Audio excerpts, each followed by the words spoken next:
Dans cette vidéo, on va voir les bases du protocole HTTP puisque à terme, si vous voulez travailler en pentest, il faudra apprendre à exploiter les applications web, hein. Le but, c'est de trouver les vulnérabilités sur les serveurs web qui font fonctionner des applications web et des services. Et cette technologie, les applications web sont omniprésentes, hein. Vous savez qu'on a un large marché, que ça soit sur vos machines, sur ton PC, à la maison, hein, ce qu'on appelle un desktop, soit sur les applications mobiles, hein. Vous avez pléthore d'applications qui utilisent notamment des interfaces de programmation, on y reviendra plus tard, mais qui utilisent le protocole HTTP. Vous utilisez tous les jours le protocole HTTP, en fait. Et vous utilisez même des applications web tous les jours sans vous en rendre compte. Pour vous, c'est un simple serveur web. Alors, on va développer quelques notions de base à bien comprendre. Déjà, on va parler de l'HTTP, hein. Donc, c'est ce principe de protocole de transfert hypertexte. Qu'est-ce qu'un lien hypertexte? Pourquoi hyper? Parce qu'en cliquant sur un lien textuel, je vais pouvoir aller et rebondir, pivoter d'information en information. Tout le principe du World Wide Web est basé là-dessus. Vous cliquez sur un lien qui vous redirige vers un autre lien, qui vous redirige vers un autre lien. D'accord? Donc le HTTP, c'est vraiment utilisé par la plupart des applications, hein. C'est un protocole extrêmement utile quand on fait de l'applicatif sur Internet, et on a ce modèle client-serveur qui est utilisé pour transférer des pages web ou pour accéder à des données des applications web qui tournent sur les serveurs web. Alors, vous vous connectez tous les jours avec votre navigateur. Pour vous, c'est totalement transparent, en fait. Vous ne vous posez même pas la question derrière, sous le capot, qu'est-ce qui fait fonctionner YouTube? Qu'est-ce qui fait fonctionner Twitter? Qu'est-ce qui fait fonctionner le site de ta banque, par exemple, hein? Je vais vulgariser au maximum, on va dire qu'on a les solutions de Microsoft avec IIS, que j'appelle 2IS, qui est une solution propriétaire de chez Microsoft, qui tourne donc sur un environnement, un écosystème Windows, et on a Nginx, on a Apache, côté monde libre, en open source, les deux font la même chose, hein, c'est servir un serveur HTTP. Ok, le serveur va attendre des connexions de ton navigateur web pour pouvoir se connecter. Et c'est ça, en fait, hein. La magie sous le capot, si vous me permettez l'expression, c'est ce qui fait fonctionner vos applications modernes, hein, ou mobiles. Que tu regardes ma vidéo là sur une tablette, un téléphone, ou sur ton ordinateur de bureau, ou peut-être ta télé, ça ne fait aucune différence. Par contre, il y a une technologie qui va s'adapter aux différents besoins des utilisateurs. Je vais vulgariser, je ne sais faire que ça, hein. Si j'étais bon, ça se saurait. Et comme vous, hein, je suis en train d'apprendre, hein. Bon, ça fait très longtemps que je l'ai appris. Je vais pas vous mentir. Donc ça sera à creuser par toi-même, hein. Je te donne les bases, encore une fois. Quand tu feras tes certifications junior, ça va t'apprendre les bases, et tu vas voir que plus tu vas creuser, plus tu vas être confronté à tes propres lacunes. Et c'est là qu'il va falloir creuser jusqu'à un jour devenir expert. Mais ça va prendre des mois, ça va prendre des années même, hein. Mais j'ai pas envie de te décourager. Alors, si on revient à notre protocole HTTP, les bases des bases, hein. Une communication HTTP, on a vu qu'on a un échange, hein. Quand on fait un échange, on a ce principe de poignée de main, qu'on appelle un handshake en anglais. On est sur une architecture classique, que tu retrouveras tout le temps, c'est client-serveur. D'accord? Donc techniquement, le client, c'est quoi? C'est ton PC, ton téléphone, ta tablette, et il va échanger des messages. Ni plus ni moins, en fait, hein, si on résume trivialement. Il va faire une requête HTTP, le serveur web va lui répondre. Tout ça utilise le protocole HTTP. Donc requête HTTP et réponse HTTP. D'accord? C'est comme ça qu'on échange de l'information, qu'on communique entre deux ordinateurs. Il y en a un qui est un client, un autre qui a un serveur. D'accord? Ce qu'il faut comprendre, c'est ça le plus dur, et c'est pour ça que je te dis que tu dois avoir une parfaite connaissance du TCP/IP, c'est que, bien sûr, HTTP utilise le TCP. D'accord? Après, c'est à quel niveau d'abstraction ça fonctionne, hein. C'est là que c'est le plus dur quand on débute. C'est quoi? C'est la couche applicative, c'est la couche de transport, hein. Je vais te laisser le doute, je te laisserai chercher. D'accord? C'est ça. Le plus dur, c'est de savoir qui fait quoi et comprendre que c'est comme des petites poupées russes. Bien sûr que c'est le protocole TCP, mais au sein du protocole TCP, tu peux avoir une surcouche qui va gérer ton protocole HTTP. D'accord? Donc, première connexion, on établit une connexion en TCP. On a vu que le TCP, c'est une connexion orientée, enfin c'est un protocole orienté connexion. On veut s'assurer que l'ensemble des paquets est bien transmis et dans le bon ordre et qu'il n'y a pas de problème. Si jamais des paquets sont perdus, on les renvoie pour avoir l'intégrité de la donnée. Donc ton client, il va faire une requête, il va attendre la réponse. Le serveur, lui, qu'est-ce qu'il fait? Il lui faut un certain temps de calcul, de puissance pour traiter ta requête et il t'envoie en retour la réponse qu'attend ton client. D'accord? Donc ça va lui donner typiquement un code d'erreur. On a des codes d'erreur HTTP, on a des grandes familles, 200, 300, 400, 500 que tu devras apprendre par cœur. Je te rassure, t'es pas obligé de tout connaître. Faut comprendre que 200, généralement, ça se passe bien. 300, c'est que il y a des redirections. Il se passe des choses sous le capot, encore une fois. Je vais pas encore rentrer dans les détails. 400, c'est toi qui as peut-être fait une boulette. En tout cas, il y a un problème côté client. Et 500, le plus grave, tu peux rien faire. C'est pas ton ordinateur, c'est le serveur qui a un problème. Je résume. Ok? On continue. Donc, on a ce client, on a ce serveur. On a vu qu'en TCP, on a du SYN, SYNACK et du ACK. D'accord? Une fois que ça, la connexion en freeway, elle est établie, on a en su une requête. Une requête HTTP et une réponse. Comment ça se passe? On utilise généralement pour aller récupérer une ressource. À chaque fois que tu vas sur un site web, en fait, on utilise une méthode en programmation pour le protocole HTTP qui s'appelle GET. GET, grosso modo, tu récupères. Ça va me permettre de récupérer une ressource distante d'un serveur et l'afficher dans mon navigateur web. D'accord? Et puis, une fois que tu te barres, tu quittes ton onglet, on ferme la connexion avec le serveur. Sinon, t'imagines bien, si jamais tu ne quittes pas ton ordinateur, tu l'éteins pas. Si tu quittes pas ton navigateur, il y a une connexion qui reste figée. Au bout d'un certain temps, je te rassure, elle se ferme. Mais bon, on doit savoir, on peut pas gaspiller les ressources du serveur. Donc, dès que tu fermes ton navigateur, on va faire très simple. On se retrouve dans la dernière condition en bas à gauche. C'est le close connection. On ferme la connexion. Donc, on va parler un petit peu du format. On a le header et on a le message body. Ça, dans tout le protocole HTTP, tu retrouveras ça. Quelle est la différence entre le HTTP et le HTTPS? Tu verras quand on sniffe les paquets, quand on intercepte les communications, tout est chiffré. Donc, ça sera illisible en HTTPS, ça sera lisible en HTTP. D'accord? Ensuite, le header, on va voir qu'il y a plein d'informations qui sont pertinentes dans l'entête. D'accord? Ce sont des métadonnées qui permettent en fait le routage des communications. On va faire très simple. Après, tu as ton RN, le retour chariot, il y a tout le temps 2 lignes. Tu verras que tu peux faire un head, par exemple. Je t'ai parlé de get, mais il y en a d'autres. Il y a du put, il y a du trace, il y a du get, il y a du post, il y a du head, etc., etc. Et tu peux récupérer avec head juste le header de la communication. Mais tu auras toujours 2 lignes. Ces 2 lignes, en fait, c'est le bon formatage. Il y a toujours 2 lignes, donc 2 lignes blanches, d'accord? Notre RN. Et ensuite, le message body. Et dans le message body, ça peut être l'affichage, la donnée qui va afficher ton site internet. Ça peut être également ce qu'on peut passer, je sais pas, un mot de passe et un nom d'utilisateur. D'accord?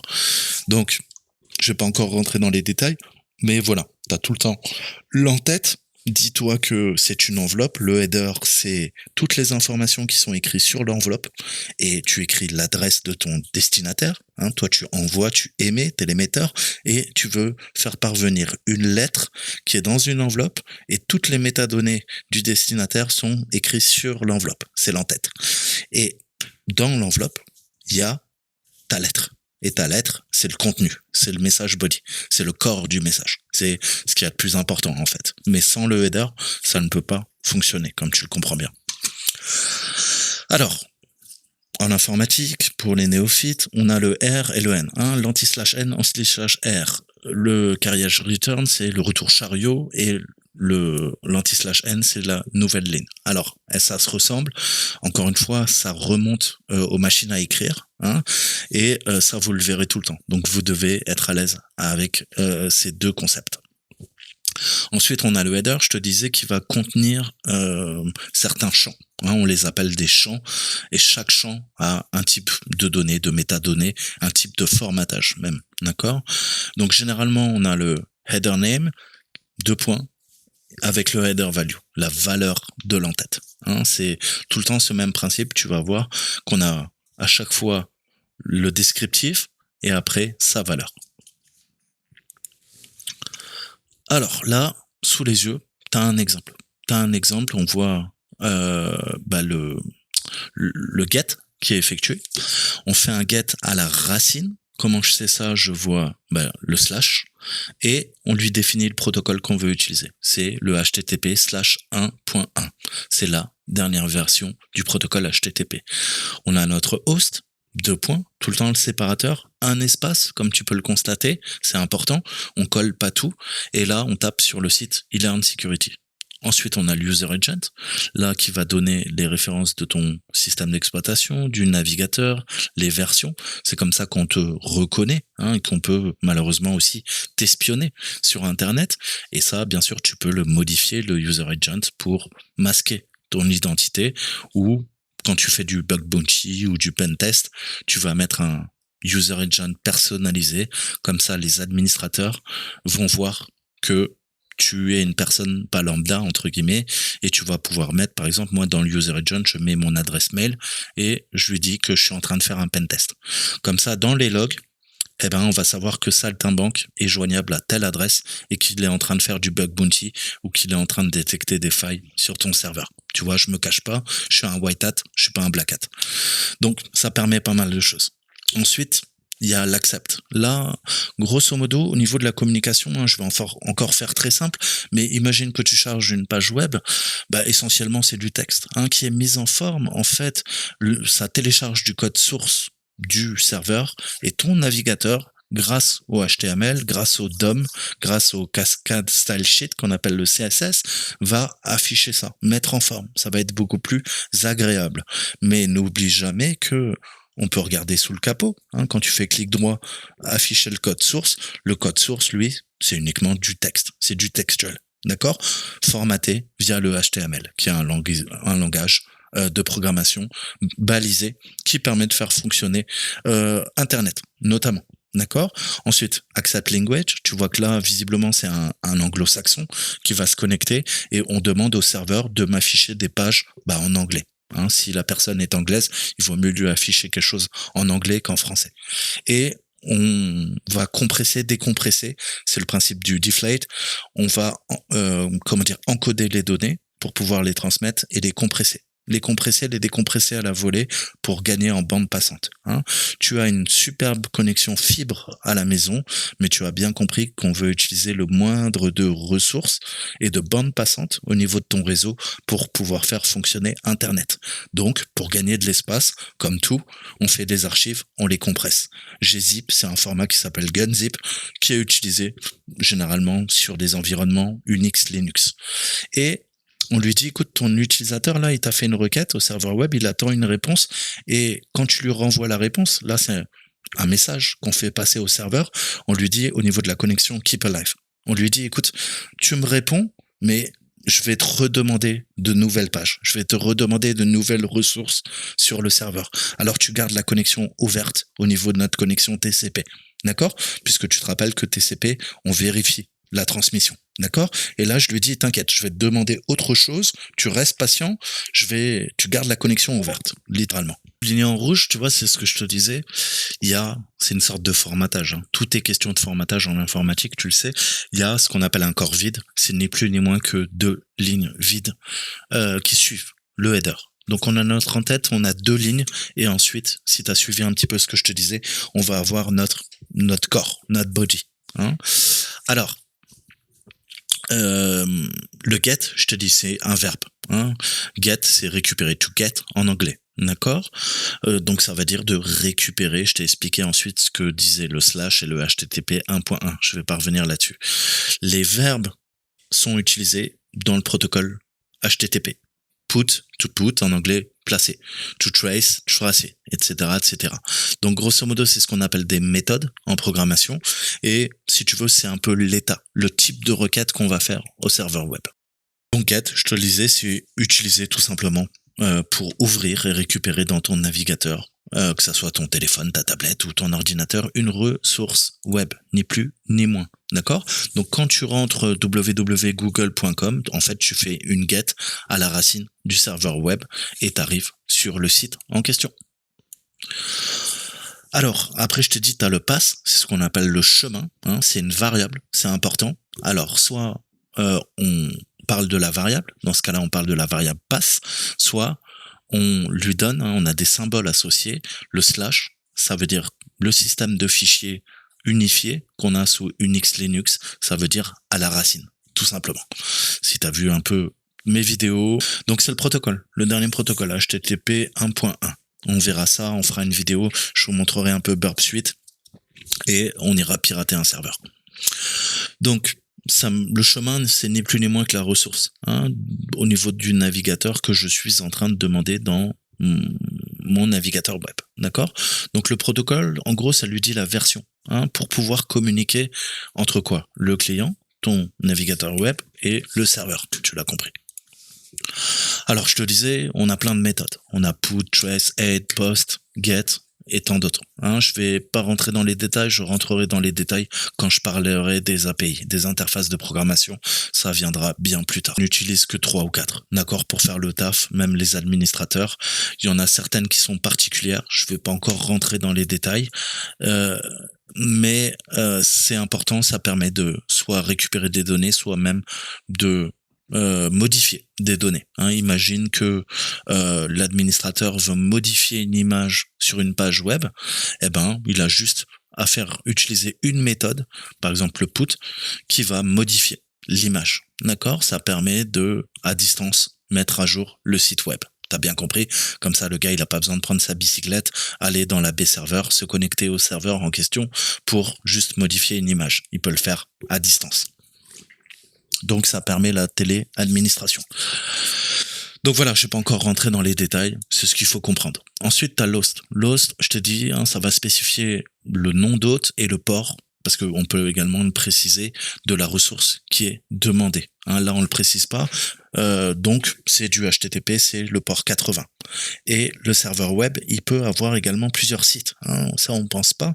Un site web peut héberger 1, 2, 3, 4, 5, 6, 7, 8, 50, s'il a la puissance, site web.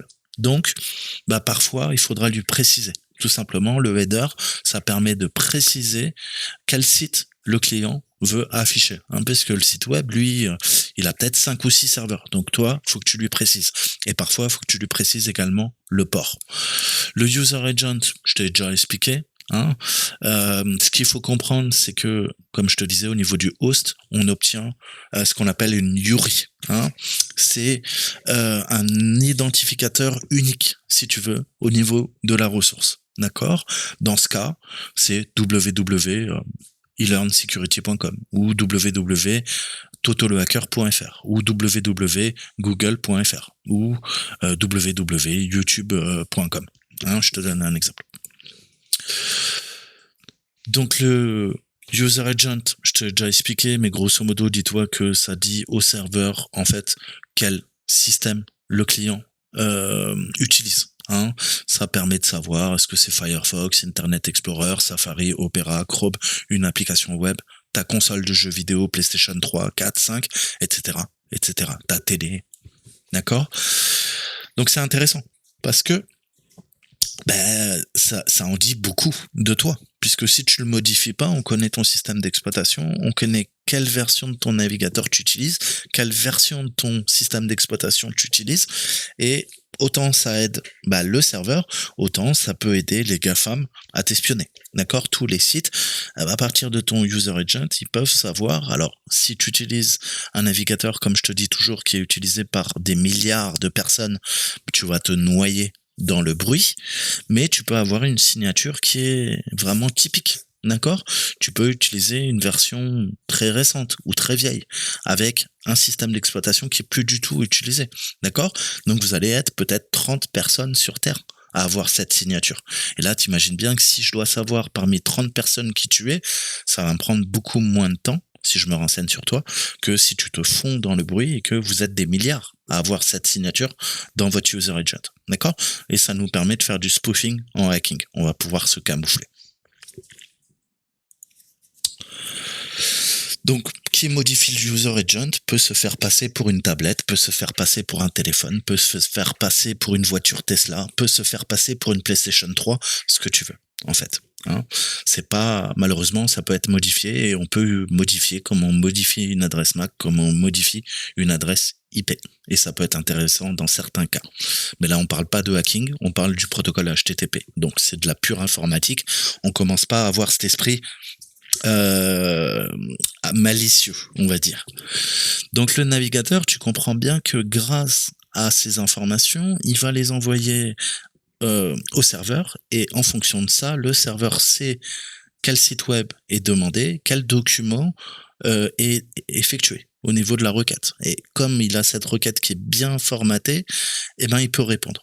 Il va savoir interpréter ce que lui demande ton navigateur web. Alors, l'accepted language, je t'ai dit, hein, ça c'est uniquement pour nous, humains. Le robot, la machine, elle s'en fout. Mais typiquement, bah, ça va vérifier que ton navigateur web est en français, ça va essayer de charger une page web en français. Si c'est pas le cas et que le site web, bah, c'est un site américain, bien sûr, t'as bien compris, tu vas tomber sur une version américaine. T'auras tout en anglais. Ça essaye un tant soit peu de t'afficher la page web, si elle est disponible, si une traduction est disponible dans la langue utilisée par ton navigateur. Alors, l'encoding, je t'ai dit que, grosso modo, on a de la compression, hein. Gunzip, gzip, deflate. Pareil. En gros, ça n'a pas trait au contenu lui-même, c'est juste pour dire que on s'accorde sur des moyens d'encodage, d'accord? C'est-à-dire que le navigateur, il dit à serveur, écoute, si tu veux m'envoyer des données qui sont compressées, tu peux le faire, gzip, deflate, moi j'accepte, grosso modo. Il n'est pas obligé de le faire, encore une fois. C'est pas... c'est facultatif, d'accord? C'est des bonnes pratiques, d'accord? Encore une fois, les ordinateurs sont polis, les ordinateurs se disent bonjour, les ordinateurs essayent de cohabiter, d'échanger. C'est toujours des bonnes pratiques, tu vois? Contrairement aux humains où des fois on peut s'insulter. Jamais les ordinateurs font ça. Eux, ils sont toujours très polis, ils ont des règles, ils suivent ces règles. Et au niveau du Keep Alive, donc je t'ai un petit peu expliqué, la connexion, en fait, le header de connexion, c'est ni plus ni moins pareil, des options qu'on va spécifier et c'est l'état de la connexion dans un état parfois particulier, comme le Keep Alive, laisse les connexions ouvertes, que moi, je désire. Là, tu as bien compris, les futures communications qui vont être faites avec le serveur vont réutiliser cette connexion. Et si tu lui dis Keep Alive, bah, laisse la connexion ouverte. Si tu veux échanger plus tard, bah, il vaut mieux du Keep Alive que du Close. Tu l'as bien compris. Request, HTTP request dit HTTP response, des réponses. Donc c'est pareil, les réponses sont beaucoup plus succinctes. En fait, le serveur, il reçoit la requête, si tu as suivi tout ce que je t'explique depuis le début de la vidéo, et il va t'envoyer une réponse dans ton client. Ton client, c'est ton navigateur. Et elle-même, bah, la réponse, comme la requête, a son propre header, hein, formatage de l'entête. D'accord? Là, tu vois qu'il est assez succinct. Donc, tu as le code 200. Hein, donc, 200, c'est pour les machines, mais ça te le traduit. Après, ça te met OK. 200, c'est OK. D'accord? Donc, tu vois, même si tu connais pas le code, et au fil du temps, tu vas tous les connaître par cœur, 200, c'est OK. Donc, il te fait la traduction littérale. D'accord? La machine comprend 200, mais l'être humain préfère OK. C'est beaucoup plus clair pour lui ou pour elle. Ensuite, la date, le cache control, private. Hein, donc là, on va pouvoir donner des informations, lui dire, écoute, tu gardes ça en privé et max age, je peux lui demander que ton client, en fait, garde ça pendant un certain temps. Ça va éviter que constamment, il recharge les mêmes ressources à partir du serveur. Je vais pas encore rentrer dans les détails, mais dis-toi qu'on peut jouer sur ces paramètres. Ensuite, on a le content type. On a vu que c'est du textuel, c'est du code source qui est affiché grâce au HTML et qui, comme par magie, affiche le site web. Et on a un principe d'encodage. On a du base 64, on a de l'UTF-8, on a de l'UTF-16. Là, le CAR 7, on s'est mis d'accord, encore une fois, c'est des bonnes pratiques. Et en gros, on a dit, OK, nos communications, notre texte, on va l'encoder en UTF-8. Hein, c'est ce qui est quasiment le plus utilisé. Encore une fois, si tu veux, tu peux gzip, tu peux gunzip. Et là, tu vois, c'est intéressant parce que le serveur nous répond et nous dit coucou, je suis content de parler avec toi. Moi, je suis un Apache 2.2.15 sur un CentOS. CentOS, c'est une distribution orientée serveur de Linux, d'accord? Et Apache, bah, c'est justement le serveur web qui tourne sur des Linux. Et j'ai sa version. Donc, pour un hacker, pour un pen tester, tu vois bien que faire une simple requête, déjà, c'est très intéressant parce que si on intercepte la réponse, on peut déjà commencer notre phase d'énumération, de reconnaissance. Là, le serveur, il est gentil, il est poli. Je te l'ai expliqué, les machines sont très gentilles, très polies. Et nous, on va pouvoir abuser de ces failles, malheureusement. Déjà, je sais que c'est un Apache en 2.2.15 et que c'est un CentOS. Et ensuite, le content length. Hein, on parle de longueur. Et ce que tu vois, le 99 043, c'est tout simplement le nombre d'octets, de bytes. Là, on a 99 043 bytes, octets. Donc encore une fois, le page content, hein, qui est notre body, qui est notre corps, en anti/r, anti/n, en/r, anti/n. Techniquement, le R, je t'ai dit, c'est tu déplaces le curseur jusqu'au bout de la ligne. Le N, c'est tu m'ajoutes une nouvelle ligne. Grosso modo, qu'est-ce que ça fait? En informatique, ça ajoute 2 lignes blanches complètes et ça va permettre de séparer le header de notre page content, du corps du message, hein, puisqu'on a toujours la tête en haut et on a le corps en bas. Hein. Toi, si t'es bien foutu, en principe, ta tête, elle est en haut et ton corps, bah, il est en dessous. D'accord? Je te fais des métaphores, que tu comprennes bien. Ensuite, au niveau de nos réponses, je t'ai dit, code 200, tu le verras souvent, hein, et traduction en textuel. OK. Ça, c'est pour l'être humain. Protocole, on s'accorde, encore une fois, sur une version du protocole. Le dernier protocole, tous les sites l'utilisent, c'est le HTTP en 1.1. Donc, je vais pas tout développer, mais retiens que 200, la ressource a été trouvée. 301, elle est déplacée de façon permanente, c'est-à-dire que la requête que tu as fait au serveur, la ressource existe, mais elle est plus présente à l'adresse, à la URI. Hein, rappelle-toi ce que je t'ai expliqué sur le URI, va voir le principe du RL, du RN et du RI. C'est ce qui fait fonctionner le World Wide Web. Tu dois comprendre parfaitement ce que sont ces 3 composantes. Et tu as le 302. Le 302, c'est que la ressource, elle est temporairement sous une autre URI. D'accord? Donc 301, déplacée permanente. 302, trouvée, mais déplacée de façon temporaire.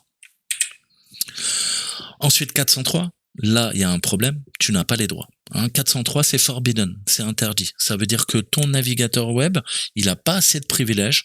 Alors, il faudra peut-être un cookie, il faudra peut-être que tu t'authentifies à l'application web pour peut-être devenir administrateur. Et là, peut-être tu auras assez de privilèges pour accéder à la ressource. En attendant, t'es Toto le hacker, t'as aucun droit, donc le serveur, il jette. Il dit, vas-y, dégage. T'as rien à faire là, en fait. Je refuse la connexion, je refuse la requête. Tu te fais jeter par le serveur, ton client affiche un 403. Hein, je t'ai dit, tout ce qui est en 400, c'est toi qui fais la merde, c'est ton navigateur web, c'est ton client. Tout ce qui est 500, c'est des erreurs en interne côté backend, côté serveur. D'accord? Ça, il faut bien retenir. T'as le 404, hein, avec souvent un petit message humoristique, c'est le fameux not found, pas trouvé. Hein, le serveur peut pas t'afficher la ressource qui correspond à la requête que tu m'as faite. Tu t'es trompé. Hein, tu as dû faire une erreur de typo, comme on dit, de frappe. Et ensuite, tu as le 500. Le 500, c'est beaucoup plus grave. Tout ce qui est en 500, je t'ai dit, c'est qu'il y a un gros pépin. Le serveur, il est en train de se faire poutrer. Il y a peut-être la 3e guerre mondiale. Peut-être il est parti en fumée. Peut-être il y a eu un ouragan. Peut-être que le serveur, il est en train de brûler. En tout cas, il est indisponible. Il peut pas répondre à ta requête. Il peut pas remplir la requête que tu lui demandes. D'accord? Donc, aucune réponse. Là, c'est grave. C'est qu'il y a un gros problème. La date, tout est question d'horodatage. Je vais pas développer, je vous l'avais déjà expliqué, mais comment fonctionne Internet, c'est le principe de non-répudiation. À partir que ton client, grâce à l'horodatage, à la date, à l'heure, il peut pas dire au serveur je me suis jamais connecté. Le serveur se met d'accord avec le client, principe de non-répudiation, et un des deux parties ne peut pas berner l'autre et lui dire ah bah non, moi j'étais pas là à telle heure. D'accord? Puisque on sait que le client s'est connecté au serveur et que le serveur lui a répondu. Donc si le serveur dit ah bah non, moi j'ai jamais vu ce client, ou si le client dit ah bah non, moi à telle date, telle heure, j'étais pas là, j'ai jamais demandé ce type de contenu ou de connexion, il y en a un des deux qui ment. D'accord? Donc, je t'ai dit, contrairement à l'être humain, les ordinateurs ne mentent pas. C'est nous qui les faisons mentir. Ça fait une grosse différence. D'accord? Donc, c'est ce principe de non-répudiation. Tu ne peux pas dire que tu n'étais pas là. On sait. Ça laisse des traces, ça laisse des logs. D'accord? Comme ça, si jamais il y a un problème, eh ben, tu es derrière ton ordinateur. D'accord? C'est toi qui as fait ça. Tu t'es connecté à telle heure, à tel site. On le sait. Tu peux pas dire que tu l'as pas fait. D'accord? Donc, quand tu vas à ta banque et que tu demandes un virement de 300 € un mardi soir à minuit, après, tu peux pas aller pleurer et dire à ta banque, ah bah non, c'était pas moi. Ou c'était peut-être un hacker. Mais dans ce cas-là, la banque va enquêter et t'inquiète pas, l'assurance va prendre en charge si jamais tu t'es fait pirater. D'accord? Mais il y a ce principe que la communication vient de ton ordinateur et c'est toi qui as fait la demande. C'est le principe de non-répudiation. C'est beaucoup plus compliqué. Encore une fois, je vulgarise. Ensuite, le cache control, je t'ai expliqué un peu, grosso modo, ça informe le client au niveau du contenu qui est mis en cache. Pourquoi on met en cache? Parce que j'ai pas besoin d'aller te faire de requêtes sur Internet, tout est en cache. Le premier cache, il est dans ton navigateur, dans ton téléphone, dans ton ordinateur, dans ta tablette. En fait, tu vas pas constamment faire des requêtes pour charger la même image. Tu as des sites, tu vas souvent sur ces sites, eh ben, la plupart des ressources, tu le sais pas, mais elles viennent pas d'internet, elles sont préchargées de ton cache. Au bout d'un certain temps, le cache quand même, il vide les données parce que bah t'imagines bien qu'au bout de 6 mois, peut-être l'image, peut-être le contenu, les ressources de tes sites préférés a été modifié entre-temps, d'accord? Mais ça évite qu'on fasse constamment des requêtes sur internet, qu'on utilise de l'électricité pour rien et on sauve ce qu'on appelle le bandwidth. En anglais, en bon français, on parle de bande passante. La bande passante, c'est quand tu fais transiter des informations, soit sur un réseau, soit au niveau d'un ordinateur, d'accord? Entre les caches, entre les composants. On parle également de bande passante. Alors, pourquoi demander, je te disais, un document qui n'a pas été modifié côté serveur, hein? Pourquoi le faire? Bah, autant le charger directement dans le cache, d'accord? Comme le DNS, on utilise ce principe de cache pour pas constamment solliciter le serveur et utiliser de l'énergie, lui faire perdre des temps de calcul. Et au final, c'est l'ensemble des utilisateurs qui sont impactés parce que Internet sera beaucoup plus lent. Le content type. Alors, il faut interpréter, il faut se mettre d'accord. Je t'ai dit qu'on encodait en char7, en UTF-8, et c'est ce qui va interpréter le corps du message. Toi, ton corps du message, c'est du textuel interprété en HTML, et ça affiche ton site web. On fait très simple. Ça, c'est le content type. Le content encoding, je te dis, hein, c'est, encore une fois, comment on va encoder. Là, on s'accorde pour encoder, compresser avec du gzip, du gunzip. Le site web va s'afficher dans ton navigateur, mais entre le moment où le serveur t'a envoyé le code source, il l'a compressé, il l'a envoyé par Internet, ça prend moins de place, ça va plus vite, et automatiquement, ton navigateur web, sans que tu le saches, la magie sous le capot, va décompresser l'archive et te l'afficher. D'accord? Ça permet de gagner du temps, moins de ressources, encore une fois. Ensuite, le serveur, bah, je t'ai dit, on peut récupérer beaucoup d'informations et ça va nous permettre de savoir qui gère quoi. Hein, toi, tu dis, bah écoute, moi je suis un navigateur Firefox sur un Windows 10. Lui, il te répond, bah écoute, content de faire ta connaissance, moi je suis un serveur Apache en 2.15. D'accord? Donc c'est optionnel, mais je te le disais, pendant ton pentest, ça va te permettre d'identifier les logiciels qui tournent sur le serveur. Donc pour nous, c'est extrêmement intéressant. Le content length, je te dis, c'est en bytes et ça fait, on parle du body, hein, donc c'est le corps, c'est, on extrait, c'est l'ensemble du corps, du page content, d'accord, indépendamment du header. Donc voilà, hein, maintenant vous avez les bases. Voilà vraiment comment ça fonctionne. Le protocole HTTP, c'est beaucoup plus complexe. Vous avez des documents de 180 pages si vous voulez décortiquer le protocole HTTP. Là, encore une fois, c'est une introduction hein, à vous d'aller creuser, mais retiens que le HTTP, c'est un protocole en texte clair, qui est non chiffré, qui peut être malheureusement intercepté, qui peut être modifié à la volée, et donc qui n'offre pas des protections suffisantes en termes d'authentification entre les différentes parties. Donc, pour ce faire, on est passé au HTTPS. Le HTTPS, c'est du HTTP auquel on a ajouté une surcouche de chiffrement, de cryptage. Mais on dit pas cryptage, on parle de chiffrement. Donc, l'HTTP, c'est ni plus ni moins qu'une surcouche avec du SSL ou du TLS. Hein. Il y en a un protocole qui est plus vieux que l'autre, mais on parle d'SSL TLS. C'est une méthode qui va permettre, en gros, d'encapsuler grâce à un protocole cryptographique. Alors là, tu vas me dire, ça t'importe, je comprends rien. Pense à Mario. Mario, quand t'étais petit, on a tous joué à Mario. Mario, qu'est-ce qu'il peut faire? Il peut manger des champignons et grossir. Ok, c'est pas ça qui nous intéresse. Mario, ce qu'il peut faire, il peut aller dans des tuyaux. Tu te rappelles? Et tu rentres dans un tuyau et tu sors de l'autre côté du tuyau. Et ben nous, en informatique, c'est pareil. On utilise des pipes, on utilise des pipelines, on utilise de l'encapsulation. Grosso modo, Mario, c'est notre protocole HTTP. Il est tout en clair. D'accord? Tout le monde sait que c'est Mario. Donc, il va se cacher dans le tuyau, et le tuyau, c'est notre moyen cryptographique, c'est notre SSL TLS. Mario, tout le monde le connaît, mais quand il passe dans notre tuyau, dans notre pipeline, il apparaît d'un côté, il ressort de l'autre côté. Pendant le transit, cette phase de transit, de voyage, il est dans le pipeline, il est dans notre tuyau, on ne sait pas si Mario est dedans ou pas. On ne sait pas ce que fait Mario dans le tuyau. Ça, c'est notre surcouche. Pense qu'on peut encapsuler. Ce principe d'encapsulation au niveau du réseau, c'est qu'on va faire passer un message en clair dans une gaine, vois-le comme ça, comme de la tuyauterie, qui est protégée. Et de l'extérieur, tu ne peux pas savoir. Hein, parce que c'est pas transparent, c'est opaque. Par contre, les deux acteurs, ton poste client et ton serveur, hein, qui sont chacun à l'autre bout du tuyau, eh ben, ils peuvent intercepter tes informations en clair. Mario, il sort d'un côté et il rentre de l'autre. Ou vice versa. Il rentre d'un côté, il ressort de l'autre. Hein, je te fais des métaphores triviales, mais t'as bien compris. Donc, c'est une surcouche. Et tu vois que notre message en clair, il est en rouge. Mais il passe dans une flèche en grise, beaucoup plus épaisse. C'est le SSL TLS. Donc, tu peux faire passer un message en clair, c'est le principe d'offuscation et d'encapsulation, dans un autre truc qui est chiffré. D'accord? Donc, c'est pareil, hein, tu le vois tous les jours. Mon prof me donnait cet exemple, et j'aime plutôt bien, les médicaments, tes gélules. Quand tu as certaines gélules, tu as une partie du médicament, les principes actifs, tu peux les voir. La gélule, le haut de la gélule, c'est transparent. Tu vois des petites billes qui s'agitent comme ça. Par contre, le reste de la gélule, l'autre moitié, il y a une gaine. Généralement, elle est rouge, elle est jaune, elle est blanche. Et là, tu peux pas voir ce qui s'y passe. Eh ben, c'est le même principe.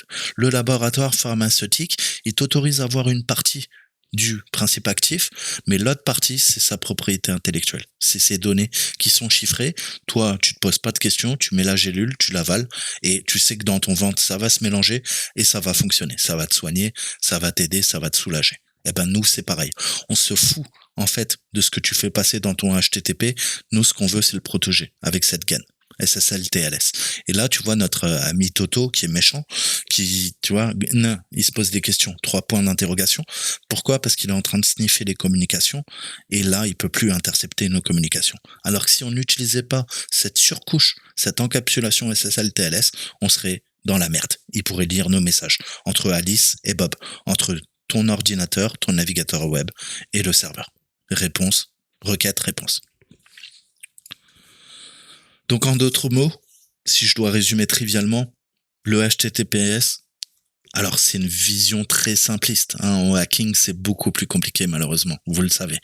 Mais vous débutez, je pars du principe que vous débutez, un attaquant ne peut pas sniffer, tout simplement, les communications au niveau de la couche applicative. L'attaquant ne peut pas savoir même le chemin, en fait, au niveau des données qui sont transférées dans la couche applicative. Et le client ne peut pas dire et révéler sa vraie identité, hein, et ce qu'il fait, et vice versa. Donc techniquement, on ne sait pas avec qui tu communiques, si le serveur te répond, je peux pas intercepter tes données, je peux pas savoir ce que tu demandes comme information et ce que tu récupères. Ok? On fait très simple. Donc le HTTPS, ça offre le chiffrement, mais ça veut aussi dire que si jamais tu te fais quand même essayer d'intercepter par un réseau adjacent, entre guillemets, comme on dit, on peut pas savoir, comme je te disais, ta requête que tu fais, le header, le body et le target domain, le domaine cible. Et pareil, la réponse du serveur au niveau de son header, de son en-tête et du corps, du body, on ne sait pas ce qui te répond.